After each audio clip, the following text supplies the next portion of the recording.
Hi. Yeah, I haven't kind of done a video blog for a while. The last one I did was my bucket list, which I actually typed like in the old-fashioned way.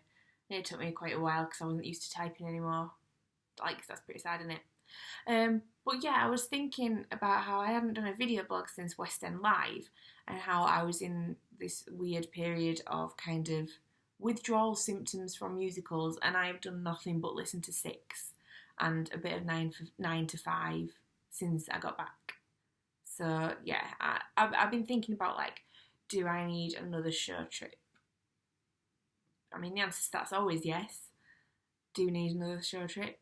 But then I was thinking what else to do in London while I would be down there if I was to have another like journey down, another little holiday. And because quite a lot of people, when I say, oh, I'm going to go to London, or mention it, or they're going to London, say, oh, yeah, anything you'd recommend, anything I should do, anything, that you've done really liked. And the answer to that quite often is like, yeah, I've got a load of recommendations, depends what you like. My trips are generally historically themed because, that's just who I am as a person. And I'm really, really good at things in London. I'm really good at directions down there, which just is insane because I have a terrible sense of direction literally everywhere else on the planet. Like, I get like 50 feet from my own house now, I don't know where any of the streets are. But for some reason, you plonk me in central London. Oh my god, I've got this down. Weirdly, I get asked for directions all the time in London. I guarantee it that every trip I have had to London, probably for the last 6 or 7 years, somebody has asked me for directions on every last one of the trips. Every last one. And some people have said, oh, am I in the right area for seeing Big Ben? Can you point me in the direction? And I've gone, yeah, down there, da da da da. Weirdly, one time someone came up and said, sorry, is there a supermarket around here that you can recommend? And I was like, I'm a tourist. Do you think I'm doing a big shop? But I knew the answer. I was like, yeah, there's a Tesco down there, and if you go a bit further down the road, there's Sainsbury's. I don't know how I know these things. It's so bizarre. But yeah, I'm weirdly really good on London. And that's because I try and go see quite a few things down there, and it's not always just a matter of get off the tube and it hits you in the face. You have to do a bit of exploration. Street names I'm not so great at, but if you tell me I need to get to such and such a place, I'm like, yeah, right, I can do this. Don't know why. But yeah, I was thinking about our favourite places in London, and why I love them so much. And I kind of came up with like 5 main touristy things to do while you're down there. So this has accidentally gone into a top 5 blog. Brace yourself. Yeah. So, number 1 thing to do while you're down there. Natural History Museum. It's probably my favourite building in the world. Sounds like a crazy thing to have a favourite building, but I love it. So that day when I was a first person through the doors, like a couple of years ago, when I specifically went for opening time, thinking I'm gonna get through these damn doors if it kills me, that was incredible. Like, I would have fought the guy in front of me. We were eyeballing each other to be the first person through the door, and I won. Yeah, you'll be quicker than that to beat him, Victoria Smith, pal. But yeah, I walked through those doors as the first person, and I genuinely got a bit like emotional. Just because I love the fact that this building that looks like a cathedral, if you didn't know better, you'd think it was like a castle or the Grand Central train station or something insane like that. I love the fact that it was purpose built by a man who went, do you know what, let's, collate all these things, all this historical data, all these finds, all these fossils, and let's show it off to people, to educate them, to show them what life is evolved from, and what it all is about, and what we've discovered, and how we've learnt about ourselves as a species and other species, and how we all interlink. The fact that that was the main purpose of the whole building being spit it out, Amy. Being built is like baffling. So yeah, I love it. I love when you walk in, the fact that the main hall covers like 2 floors. It's got like on the columns monkeys climbing up in like stone. The brickwork, some of it's got bits of like fish and stuff imprinted on the actual brickwork. That hall is stunning. There's the staircases. It's got Charles Darwin on a statue sat there. It's a beautiful place. It's absolutely beautiful. I love watching Paddington because they go to the Natural History Museum at night, and I'll look at that hall all empty, and I'm just like, I want to go. I want to go. I also love that some of the rooms have basically been untouched for like decades. There's one room, and it is the Stones and Gems room. And I don't know if that's the proper name for it, but it's everything that's in there. You know, there's like bits of meteorite and bits of jade, and there's a bit down the bottom where all the diamonds and stuff are. It's a bit more like, you know, behind sturdier glass, shall we say. But yeah, there's just rows upon rows of cabinets, like on a slant, with these little cards that look like they've been done on a typewriter in about 1967 by a secretary in glasses like these, saying where they're from, what year they were discovered, what they are, what the composition kind of material is in terms of, you know, atoms and elements and all this palaver. And I love the fact that it's not being jazzed up and pushing all the buttons. There are bits in like more modern wing where it's more interactive and probably more child friendly, I guess. I guess it's not really a kid thing to go read about endless arrays of ammonite, but you know, as an adult, I love it.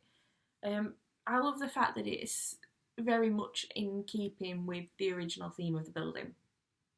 I also love they've got this this bit where they've just got things in jars. And you can't go into all of it, but there's a bit on the end of each of these rows of like the specimens that they've kept, where it's like pickled tarantula discovered in the Amazon in 1934 or whatever, pickled spider monkey and pickled rats, and they've got these specimens that, you know, are there to be experimented on. That's what they originally were for. But they've just got rows upon rows of like snakes in formaldehyde. It's baffling, and you can just go and see some of them, like they're just plonked there in a jar, and you walk up and you're like, oh, that's a bat with its wings spread out in a giant square jar. And then one of them is a rat that was captured outside of a museum in about 1970. And I just love the idea of one of the employees going, oh, we've got a rat. I won't call a rat catcher, or I won't, you know, lay a trap. I'll just capture it and pickle it. It's a bit weird, but I sort of love that they did that.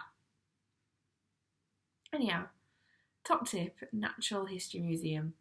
It's always heaving though, so if you get there nice and early like I did at 10 o'clock, I'll be the first person to walk through the door, run up the stairs. It's stunning. I'll even put like a picture on this blog of my best picture I've ever taken in all of my born days of the day I was the first person through that door.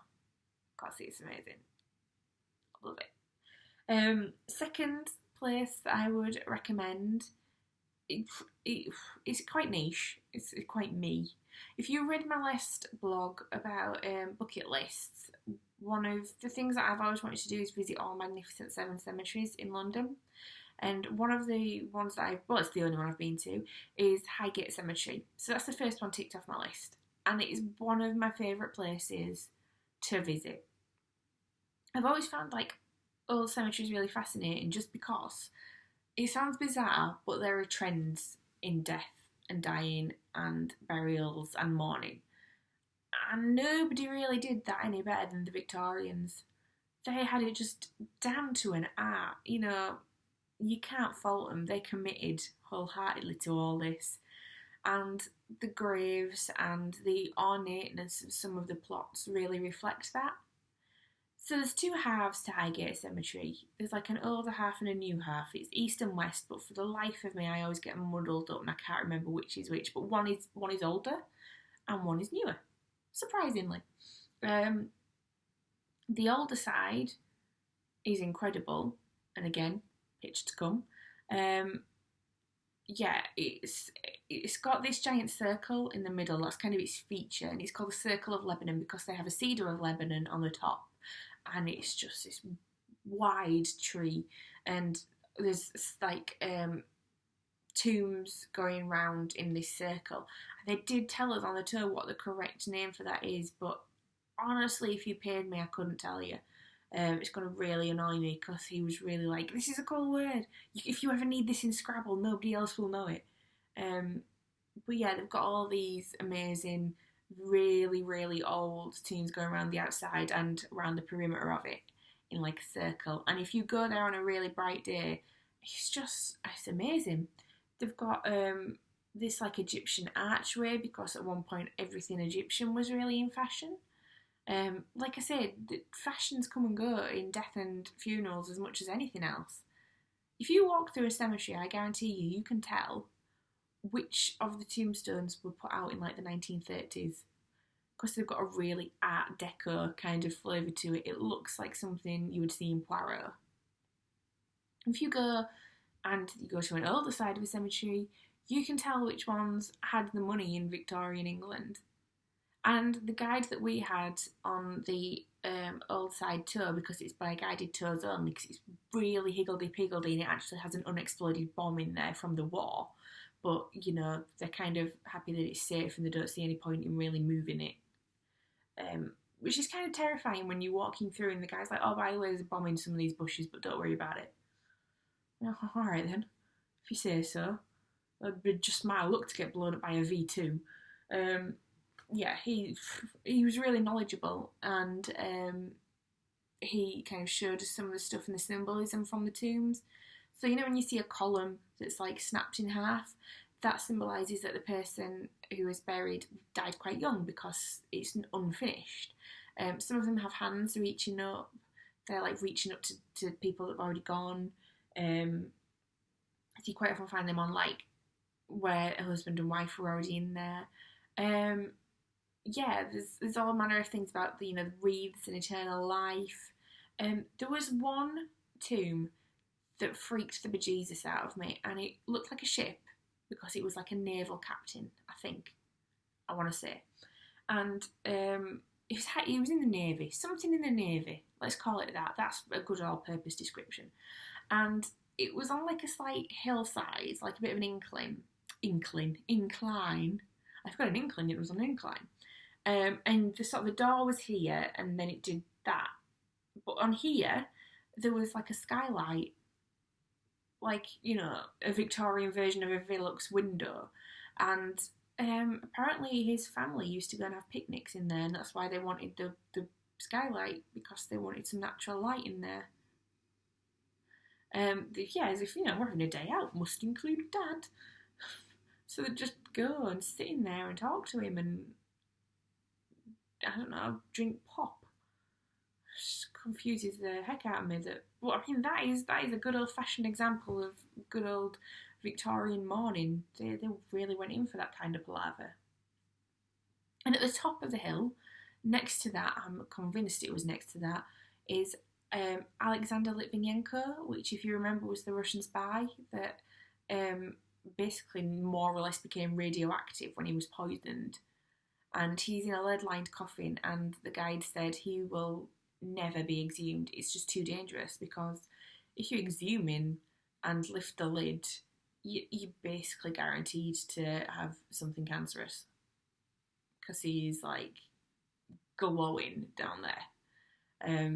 Yeah, so there's quite a few like celebrity internments. Apparently George Michael's in there now, but he was still alive when I went, so I obviously couldn't see that. Don't want to blow your mind, but you can't go see the graves of people that are still alive. I don't know why I felt the need to clarify that I hadn't seen his grave before he was dead. So weird. But then in the newer side, you've got like I think Max Wall's in there, if I remember rightly. Jeremy Beadle. You've got for crying out loud, Malcolm McLaren, manager of the Sex Pistols. Oh my god, one of the great train robbers. Can't remember his name, but he's got his own face. on his grave, which I just find really weird. Like, I find it weird when people put their little pictures on, but he had like a cast of his own head on there. I really was not keen on that. Charles Dickens' entire family is in there, and he wanted to be in there, but he was overruled and ended up in Westminster Abbey, which I think is kind of sad. I think he'd have liked to have been in there. And Highgate's most famous for having the tomb of Karl Marx as well, which is what a lot of people go for. He's probably the most photographed grave in there. Well, actually, he's not. His monument is the most photographed thing in there, but he actually has a separate grave a bit behind that nobody really goes to. Which, now I think about it, isn't terribly socialist, is it? Being that greedy and having giant monuments being built for you. I guess death levels us all, doesn't it? On that cheery note, my third favourite place, and these are genuinely in no particular order, it's just what I'm thinking of them in, is St Paul's Cathedral. Oh God, that's still kind of deathy, to be honest. Yeah, St Paul's Cathedral. On the death theme, you can go see Nelson in there. He has the largest, is it still a sarcophagus if it's not a mummy? Whatever it is, he's got a huge one of them. It was so big that during his funeral, apparently the floor basically came apart and he sunk down because that was the only way they could get him down into the crypt. It's just mind-boggling. I don't know how they managed that. How that kind of level of engineering happened in the mid-19th century is incredible, really. They took the entire floor out and sunk him down into his current resting position. I got a little bauble of Nelson for my Christmas tree. I have a bit of a thing. If I go places, I have to get a bauble of a notable person from there. So I got Nelson from St Paul's Cathedral. I have Queen Victoria from Buckingham Palace. I have Monet from the National Gallery. Got quite a few. Henry VIII and his 6 wives from Tower of London. But yeah, I got Nelson from there because he's in there. Yeah, the crypt's incredible. But the thing that I really love about it is climbing to the very top. So you can go in and see everything, and you can also walk up the stairs and go like pretty much to the top of the building. So there's 3 levels to this. You walk up this giant spiral staircase, which I'm not a fan of spiral staircases. They freak me out a bit. I feel like I'm going to run away with myself and fall down. So yeah, spiral staircase. You go to the Whispering Gallery, and that is like internal. You look over and you can see what's going on down on the floor below you. Yeah, you see everyone sat in the chairs, and if something's going on, you'll see the vicar, preacher, whoever he may be that, gives the word of God down there. And then there's another set of staircases that take you up to the Stone Gallery. If you imagine looking at St Paul's Cathedral from the outside, you've got the main bulk of the building, and then there's the dome, and the Stone Gallery is the bit around the bottom of the dome. So you can see quite a lot. It's quite nice. Go for a little stroll outside, look down on some of the bits of the building, and generally see what's around about. It's quite cool. Then after that, you go up another bit of staircases to what's called the Gold Gallery, which again, if you imagine from the outside, there's the dome, and then there's that little, like, spike, I want to call it, on top. And the Gold Gallery is the bottom of that, so it's on top of the dome. The thing that I love about going up St Paul's is if you go to the top, you see how it was actually like built, because the dome, you cannot just build a dome of stone or brickwork or masonry. It won't support itself. It can't be self-supporting. So it's basically a cone. You imagine a cone like that, and then the dome is built around the outside as like a bit of a facade. So when you climb up the staircase, you go between the cone and the dome. God, that is really hard to say. Cone and the dome, in between there. So you see how everything happened. And when I was growing up, I met this American bloke who made the fatal error of saying, ain't it amazing that they could build this on like, the 1900s? And I was like, oh my God, dude, sit down. you're about to get like a proper full on documentary style rundown of the building of St Paul's Cathedral from me now, because I can't bear to let you go about your day thinking that that's when this was built and when this came about. So, I mean, my mum thought I'd fallen off the top of the building because I was gone that long, because a good 10 minutes were me explaining to this American geezer that it was way older than that. It's still an amazing feat of engineering, but the fact that it exists as a Protestant cathedral, basically, a Christian cathedral in a Catholic kind of style, really, and it was built when Catholics weren't greatly popular, is as much of a feat as anything. It's a bit of an anomaly. So, yeah, I was telling this guy all about that. And I'll be honest, about 6 minutes in, his eyes glazed over. But I was soldiering on by this point. I was really only up to Christopher Wren designing it at this point in the story. So I felt like I had to continue. But yeah, you can see for miles from the top of that. Like, for miles. And it's stunning. I went up the Shard the day before I did that. I vastly preferred going to the top of St Paul's Cathedral. It just felt much more of an achievement that you walk up under your own steam and see all these amazing sights, and you're outside and the breeze is on your face. It was just nice. Yeah, St Paul's Cathedral, definitely recommend it. And another one that I really, really like is the British Museum. It's a kind of a good all-purpose general museum, if you like. And I think why I like that is there's bits of everything in there. There's bits of like the Rosetta Stone. The Elgin marbles are in there, which obviously are massively controversial, and anyone in their right mind thinks that they should be given back. Like, we don't still need them. We never really needed them. We just wanted them. They stand there as a symbol of self-righteousness in the British Empire, really, as much as anything.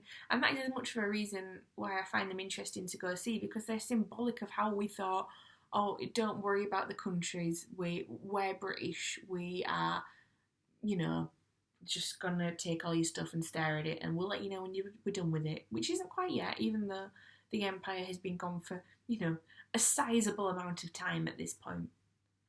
But yeah, and it's really handy for King's Cross. It's in walking distance of that, and it's a stunning building.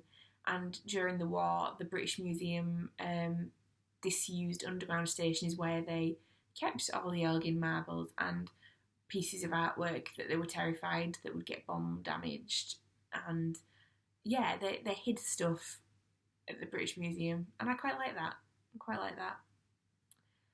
British Museum. Another museum that you really have to go to is the Museum of London, and I love it. And it's about to move, like, in a few years, and I'm kind of upset about it because I love it in the environment that it's in. It overlooks like one of the last pieces of the wall, the Roman wall. You can see that from there, but it's in the middle of a roundabout. It's this weird circular building in the middle of a roundabout, and you have to go in a building down the street and cross over on an archway to get there. And I kind of really like that about it, that it's just this, nowhere else in the world would you find an amazing museum with so many amazing artefacts that we just go, yeah, dump it in a roundabout, mate. I find that incredible. And it's a stunning museum. It basically is the story of London, right from when it was all marshlands and there was woolly mammoth roaming about, right up to, I mean, last time I went, I'm going back probably 4 or 5 years. Last time I went, they had Tom Daley's swimming shorts from the 2012 Olympics on proud display. It went right up from woolly mammoths to Tom Daley's undercrackers. But within that, they have bits of everything. They've got this like pleasure garden where it's all dark, and it's kind of scary for me because I don't like mannequins and dummies and dark spaces like that where like bits of mannequins are on display, because that's just my idea of hell. Right, I'd rather go over a root canal than go in rooms where it's dark and there are mannequins. And but there's all like the 17th century clothes. They have a cell door from the Clink, like the original Clink prison. They have a lift from the Savoy when it was like a really, really crazy thing to have. They have Pearly King and Queen outfits. They have artwork by Ronnie Cray. Is it Ronnie Cray or Reggie Cray they've got? Ronnie Cray. Ronnie Cray's the mad one, isn't it? They have artwork on him where he's drawn like this picture of Jesus that looks like a 7-year-old's done it. But, you know, if Ronnie Cray draws a picture, are you going to be the one to go, that's crap, bud? Because I tell you for now, I wouldn't be. They've got the pump handle that Dr. Snow took off. They have an entire section on suffragettes, which I love.